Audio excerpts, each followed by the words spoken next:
पंतप्रधान नरेंद्र मोदी यांनी गरीब कुटुंबात एक जनधन बँक खात्याचा आग्रह धरल्यानंतर आणि केंद्र आणि राज्य सरकारांनी गरीब महिलांच्या आर्थिक सक्षमीकरणासाठी लखपती दीदी सारखी महत्त्वाकांक्षी योजना राबवल्यानंतर गोरगरिबांचं खास करून महिलांचं बँक खातं सुलभतेने उघडणं शक्य झालं होतं। मात्र नागपूर जिल्ह्यातल्या डोंगरगाव येथे सावित्रीबाई फुले आणि जिजामाता यांच्या नावावर सुरू झालेल्या बचत गटातील महिलांची बँक खाती उघडण्यासंदर्भात बँकेनं अत्यंत बेजबाबदार आणि संतापजनक वर्तन केलंय। काटोल येथील बँक ऑफ इंडियाच्या अधिकाऱ्यांनी पारधी अस्वच्छ असतात, अनेक दिवस आंघोळ करत नाहीत, ते दारूचे व्यवसाय करतात आणि त्यामुळे त्यांचं बँक खातं आमच्या बँकेत नकोच अशी धक्कादायक भूमिका बँकेने घेतल्याचा आरोप डोंगरगावातील बचत गटातील महिलांनी केलाय। दरम्यान डोंगरगावातील पारधी आदिवासी महिलांसोबत बातचीत केलेली आहे आमच्या प्रतिनिधींनी, आपण पाहूयात।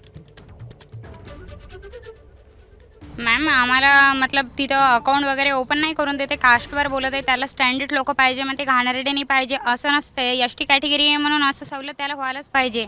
काय बोलले तुम्हाला? काय बोल आम्हाला म्हणे घाणेरडे दारू पेदाडे लोक नाही पाहिजे, म्हणजे दारू वगैरे पिणारे नाही पाहिजे, म्हणजे स्टँडर्ड लोक म्हणे हे बँकमध्ये अकाउंट ओपन करतात म्हणे, म्हणजे असं करून नाही देऊ शकत घाणेरडे। ते आम्ही एक वेळा गेलो, ते म्हणे गोंधळ करत आहे म्हणे आणि म्हणे एकदम बँकेत एवढा गोंधळ पण नाही पाहिजे म्हणे। आणि जेव्हा आम्ही बाहेर निघू ना, बाहेरच्या माणसाला अंदर नाही येऊ दे आणि अंदरच्या माणसाला बाहेर नाही जाऊ दे, ते म्हणजे बाहेरची बाई बाहेरच उभी करे ते आणि एकदम अंदरून ताला लावून दे। तुम्हाला बँक खाता का गरजेचं आहे? तुम्हाला या योजनेमध्ये बचत गटाच्या माध्यमातून व्यवसाय करायचा आहे काही? हो, त्याच्याने आम्ही बकऱ्या वगैरे काही घेऊ शकतो ना, त्याच्यासाठी पाहिजे आम्हाला।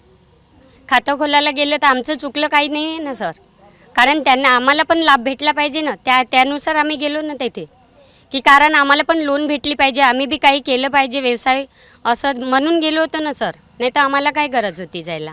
पण त्या लोकांनी आम्ही कसं राहत होती त्याच्यावर उपचार केला, त्यांच्यावर गोष्टी काढल्या त्यांनी। असं काय मतलब कोणाच्या विषयी बोलू शकते का? कोणाचं पहिले पाहून घ्यावं लागते, त्यानंतर बोलायला लागते। जर असा आरोप खरोखर झाला असेल की घाणेरडे राहतात, स्वच्छता ठेवत नाही, आंघोळ करत नाही, एक पारधी महिला म्हणून आरोप मान्य आहे का? चुकीचं बोलले ते की काय?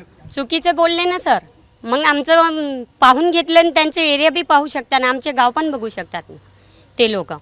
असं म्हणजे आम्ही घाणेरड्याच राहतो तर मग राहण्यावर डिपेंड आहे ना सर, कसं राहतं म्हणून आम्ही।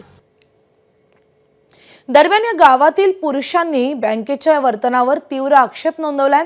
आम्ही तुमच्यासारखे माणसं आहोत अशी उद्विग्न प्रतिक्रिया या गावातील पारधी पुरुषांनी दिली आहे। हे बँकेमध्ये असे गेलो वास मारते, धमक्या मारते, कोणतं नाही शुद्ध राहत। अरे तुम्ही जसे तो आम्ही जसं, काय सगळ्याचं रक्त एकच आहे ना? हां, सगळ्याचं रक्त एकच आहे ना? असे चोडून लोपून थोडकीच आहो, 12 दिवसानं 1 महिन्यानं आंघोळ थोडकीच करतो। तुम्ही जसे आंघोळ करता आम्ही जसे आंघोळ करतो, नर सोरा तो आंघोळ करन, 3 दिवसा 4 दिवसाच्या बाद नर सोरते, मग अशानं कसं होईल? एबीपी माझा, उघडा डोळे बघा नीट।